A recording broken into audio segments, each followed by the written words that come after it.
অনেক যুবক বলতো কাল থেকে নামাজ পড়বো, কাল থেকে রোজা রাখবো, কাল থেকে দাড়ি রাখবো। ওই কালটা আর আসে নাই। অনেক যুবক কাল বলতে বলতে কবরের বাসিন্দা হয়ে গিয়েছে, ঠিক কিনা বলেন? हुए नामवर बेनिशा कैसे कैसे, जमी खा गई नौजुआ कैसे कैसे, जगह जी लगाने की दुनिया नहीं है, ये इबरत की जा है तमाशा नहीं है। तुझे पहले बचपन ने बरसों खिलाया, जवानी ने फिर तुझको मजनू बनाया, अजल तेरा कर देगी बिल्कुल सफाया। जगह जी लगाने की दुनिया नहीं है, ये इबरत की जा है तमाशा नहीं है। ए दुनियार পুরো জীবনটাই হচ্ছে আখিরাত গোছানোর জায়গা। এই দুনিয়ার জীবনটা তামাশার জায়গা নয়, ঠিক কিনা বলে? যারা নামাজ পড়ে না, আমি ধমক দিচ্ছি না। আমি মনে করেন যে আমি আসিফ হুজুরই না, মনে করেন আমি আপনার আপন মায়ের পেটের ভাই, আপনার ভাই আমি। আচ্ছা, আপনি বলেন যে নামাজ পড়ছি না হুজুর, আমার কাজ আছে। আচ্ছা হুজুর, নামাজ পড়ছি না, আমার ক্লাস আছে। আচ্ছা হুজুর, নামাজ পড়ছি না, আমার একটা অ্যাপয়েন্টমেন্ট আছে, খুবই দরকারি অ্যাপয়েন্টমেন্ট।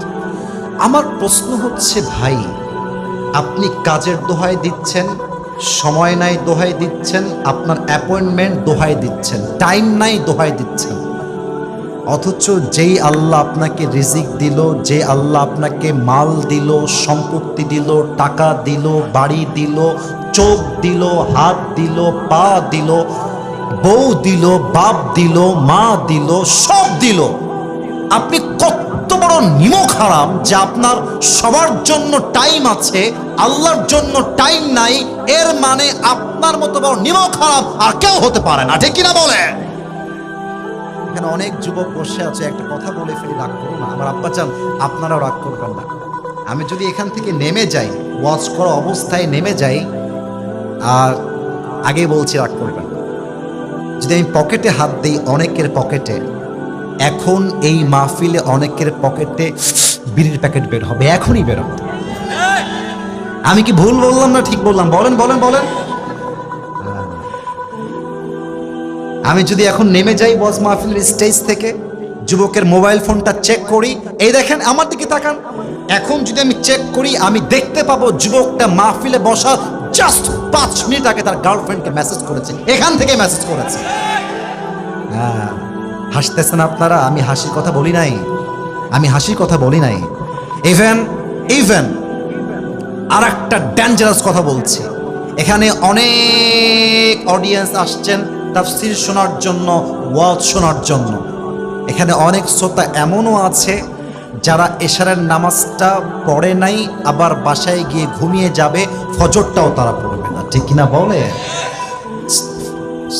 এবার আসেন, যে যুবকদের মোবাইল ফোনে পর্নোগ্রাফি আছে, যে যুবকরা এখন পর্যন্ত হারাম রিলেশনশিপে আছো, যে মুরব্বীরা এখন পর্যন্ত বিড়ির নেশা ছাড়তে পারেন নাই, আপনারা আমার এই ওয়াজ না শুনে একটা যুবক, একটা মুরব্বী ঠ্যাং পা এখান থেকে নড়াইতে পারবেন না, ঠিক কিনা বলে? বেনামাজি বান্দার সামনে যখন মালাকুল মউত আসবে, তার এই দেহের চামড়ার রং হবে নীলাভ বর্ণের চেহারা। আমার চোখ দেখেন, এই দুইটা চোখ হবে বিশাল বড় বড় এবং লাল টকটকে চোখ, পা থাকবে জমিনে, মাথা থাকবে আকাশ বরাবর বিশাল, দেহের পোশাক হবে কালো কুৎসিত পোশাক। বেনামাজি যুবক আর মুরব্বী যখন মালাকুল মউতের ভয়ঙ্কর চেহারা দেখবে, তার পুরো 2 হাত এবং পা এরকম ভাবে থর থর থর থর থর থর করে কাঁপবে। মালাকুল মউত বেনামাজির রূহের দিকে চিৎকার দিয়ে বলবে, ইয়া আইয়াতুহান নাফসুল খাবিসা উখরুজি ইলা গযাবিল্লাহ। এই বেনামাজি বান্দা, বের হয়ে আয়, আল্লাহর গজবের দিকে, জাহান্নামের দিকে বের হয়ে আয়। হাদিসে আসছে, নামাজি বান্দার রূহ তো সহজে বের হয়ে যাবে, বেনামাজি বান্দার রূহটা সহজে বের হবে না। একবার ডান দিকে দৌড় দিবে, আর একবার বাম দিকে দৌড় দিবে, আর একবার পেছনের দিকে দৌড়ে দৌড়ে পালিয়ে যাবে। বাম হাত সবাই দেখবেন, আমি হাদিসটাকে জাস্ট প্র্যাকটিক্যালি অভিনয় করে বুঝাচ্ছি, just to make you realise what is the pain of death, মৃত্যুর যন্ত্রণা কত বেশি আমি জাস্ট অভিনয় করে আপনাকে বোঝাতে চাই। আমার বাম হাত দেখবেন সবাই, মালাকুল মউত তার বাম হাতটা পেছনের দিকে নেবে, জাস্ট লাইক দিস, এভাবে। আর পেছন থেকে মালাকুল মউত বেনামাজির রূহের দিকে বাম হাত দিয়ে একটা থাবা দেবে।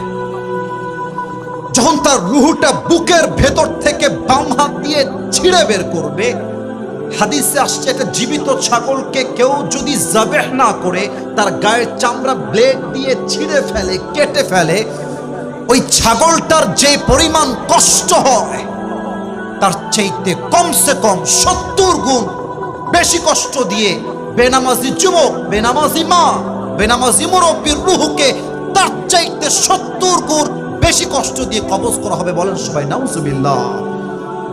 যা নামাজ পড়ে না, আমি ধমক দিচ্ছি না, আমি মনে করেন যে আমি আসিফ হুজুরই না, মনে করেন আমি আপনার আপন মায়ের পেটের ভাই, আপনার ভাই আমি।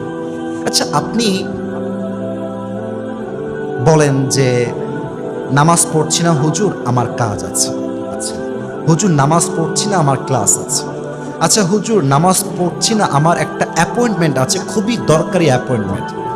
আমার প্রশ্ন হচ্ছে, ভাই আপনি কাজের দোহাই দিচ্ছেন, সময় নাই দোহাই দিচ্ছেন, আপনার অ্যাপয়েন্টমেন্ট দোহাই দিচ্ছেন, টাইম নাই দোহাই দিচ্ছেন, অথচ যেই আল্লাহ আপনাকে রিজিক দিল, যে আল্লাহ আপনাকে মাল দিল, সম্পত্তি দিল, টাকা দিল, বাড়ি দিল, চোখ দিল, হাত দিল, পা দিল, বউ দিল, বাপ দিল, মা দিল, সব দিল, আপনি কত বড় নিমক হারাম যে আপনার সবার জন্য টাইম আছে, আল্লাহর জন্য টাইম নাই। এর মানে আপনার মতো বড় নিমক হারাম আর কেউ হতে পারে না, ঠিক কিনা বলে? আচ্ছা, বিয়ে যারা করছেন, একটা এক্সাম্পল দিব, রাগ করবেন না, যারা বিয়ে করেছেন, যদি আপনি আজকে বাসায় গিয়ে দেখেন আপনার বউ আর এক পুরুষের সঙ্গে আপনার ঘরে বসে আছে, আমি কিছু বলি নাই, বাজে কথা, জাস্ট দেখছেন আপনার বউ আর এক পুরুষের সঙ্গে বসে আছে, আপনি বলেন তো স্বামী হিসেবে, এই যুবক তোমরাও বলবা, স্বামী হিসেবে কোন স্বামী তার বউকে একটা সেকেন্ডের জন্য পর পুরুষের সঙ্গে সহ্য করতে পারবে? বলেন এখন, পারবে? আল্লাহ দিল সময়, আল্লাহ দিল মাল, আল্লাহ দিল সবকিছু, তোমার সব জায়গায় টাইম আছে, আল্লাহর বেলায় টাইম নাই। বুঝে রাখতে হবে তোমার মতো নিমক হারাম বান্দার কেউ হতে পারে না, ঠিক কিনা বলে? রূহ যখন কবজ হয়ে যাবে, বাস কবরের জীবনটা এখান থেকে শুরু হবে। তবে একটা প্রশ্ন করব সবাইকে এখন, যার উত্তর 90% মানুষ ভুল দিতে পারে, 90% মানুষ। আশা রাখবো আপনারা ভুল না, আপনারা সঠিক জবাব দেবেন, আশা রাখবো এটা। আমার দিনাজপুরের ভাইয়ের, আমি বাধাবার জন্য বলছি না, জাস্ট বোঝানোর জন্য বলছি। বলেন তো কবরে মোট প্রশ্ন হবে কয়টা? 4টা। কে বলেছে? ভাইজান, ইউর রাইট। কি নাম আপনার ভাইজান? হাবিবুর রহমান, মাশাআল্লাহ। সে আমাকে সঠিক জবাব দিয়েছে। কবরের মোট প্রশ্ন 3টা নয়, কবরের মোট প্রশ্ন হচ্ছে কয়টা? আচ্ছা, আমি প্রশ্ন করছি, আপনারা সবাই আমাকে উত্তর দেবেন। প্রথম প্রশ্ন, মর রব্বুক, আমাদের সকলের রব একজন, তিনি কে? এত আস্তে আমি শুনতে চাই না, এত আস্তে না, জবান খুলে দিল থেকে, মর রব্বুক, আমাদের সকলের রব একজন, তিনি কে? আল্লাহ আমার রব। বলেন না, আল্লাহ আমার রব। দমে দমে তনু মনে তারি অনুভব, তোমার দুনিয়াতে আমি যেদিকে তাকাই, অথই নিয়ামতে ডুবে আছি সবাই। পাখপাখালির কণ্ঠে শুনি তাসবিহ কলো রব, তাসবিহ কলো রব, আল্লাহ আমার রব, এই রবই আমার সব। বলেন সবাই, রব কে? আচ্ছা দিনাজপুরের ভাইরা আমার দিকে তাকায় বলেন তো, এইটা আমার মুখে কি? অনেক যুবক ভাই মুরব্বী, প্লিজ উত্তর করতে হবে লাউডলি, এটার নাম কি? আপনারা কেউ পাম দিবেন না, যা মনে আছে তাই বলবেন। আচ্ছা, আমি যে লম্বা চাপ দাড়ি রেখেছি নবীর সুন্নাহ অনুযায়ী, আগে বলছি মনে যা আছে তাই বলবেন, তার বাইরে বলতে হবে না। আমাকে চাপ দাড়ি রেখে আনস্মার্ট লাগতেছে না স্মার্ট লাগতেছে? ছি ছি, এত আস্তে বললেন। দাড়ি রেখে আনস্মার্ট লাগছে না স্মার্ট লাগছে? অসুন্দর লাগছে না সুন্দর লাগছে? অনেক মেয়ে দেখবেন দাড়ি দেখলে নাক ছিটকায়, আছে না আছে না আছে না? বলো বলো। বলে যে দাড়িওয়ালা বিয়ে করবা, বিয়ে করতে চায় না। তা আমি মাঝে মাঝেই প্রাউডলি বলি, দাড়ি আমি রেখেছি নবীর সুন্নাহের ভালোবাসায়।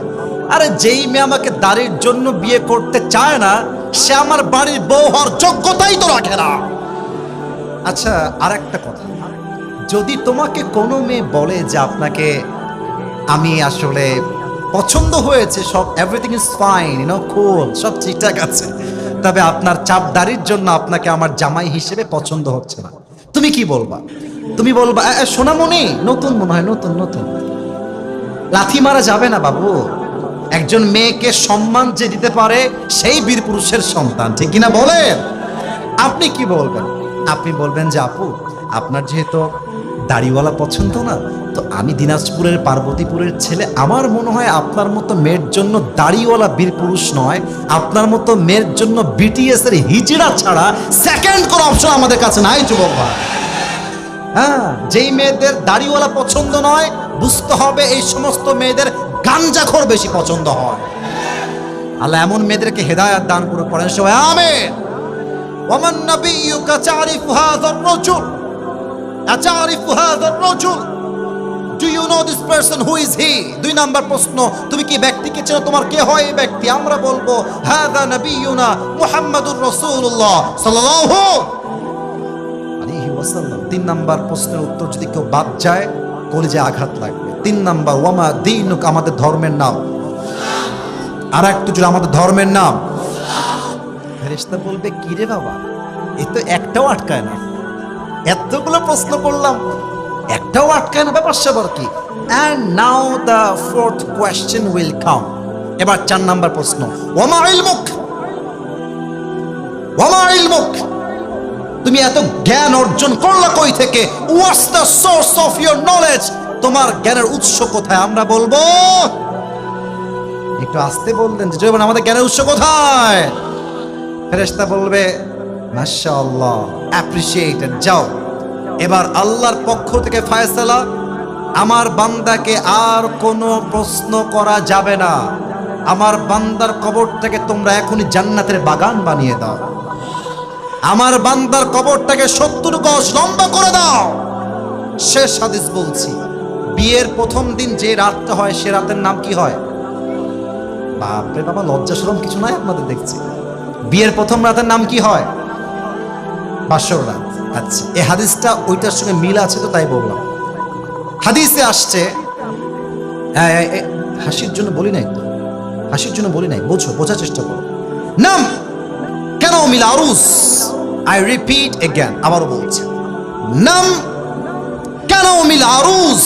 এই নামাজি বান্দা, আজকে তুমি তোমার কবরে একজন নববধূর মতো ঘুমিয়ে যাও, যেমন ভাবে একজন নববধূ বাসর রাতে স্বামীর কোলে আরামের ঘুম দেয়, কেউ ডিস্টার্ব করতে আসে না, তুমিও ঘুমিয়ে যাও, আরামের ঘুম দাও, কিয়ামত পর্যন্ত কেউ তোমার ঘুম ভাঙাতে আসবে না। এবার সবাই 2 হাত তোলেন, সবাই, এভরিওয়ান রেজ ইউর 2 হ্যান্ডস, 2 হাত, সবাই একটা কাশি দেন,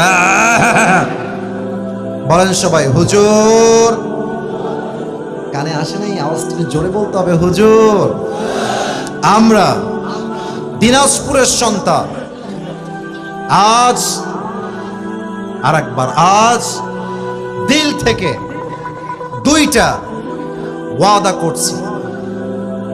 1 নাম্বার ওয়াদা হবে একদম সোজাসুজি আল্লাহর সাথে, বলেন সবাই আল্লাহ, জোরে বলেন আল্লাহ। আর একবার, ও আল্লাহ, আমি তোমার শাহী দরবারে দিল থেকে তওবা করছি। ও আল্লাহ, তুমি আমার জীবনের সব গুনাহ মাফ করে দাও। মাশাআল্লাহ, দিল থেকে হয়েছে। আরেকবার বলেন তো, মাফ করে দাও। আরেকবার, ও আল্লাহ মাফ করে দাও। পড়েন সবাই আমিন। 2 নাম্বার ওয়াদাটা আমার সাথে, এটা আমাকে ওয়াদা করবেন। হাত তুলেন, হাত তুলেন, বলেন সবাই হুজুর। আমরা পার্বতীপুরের সন্তান আপনাকে বাদ যায় কে রে? এই যে পেছনে বাদ যাচ্ছে, সোনামণি চালাকি না, বিয়ে হবে না কিন্তু চালাকি করা যাবে না।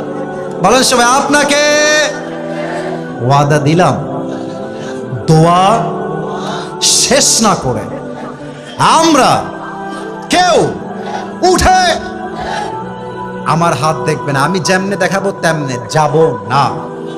আর একটু জোরে যাব না। বলেন সবাই ইনশাআল্লাহ।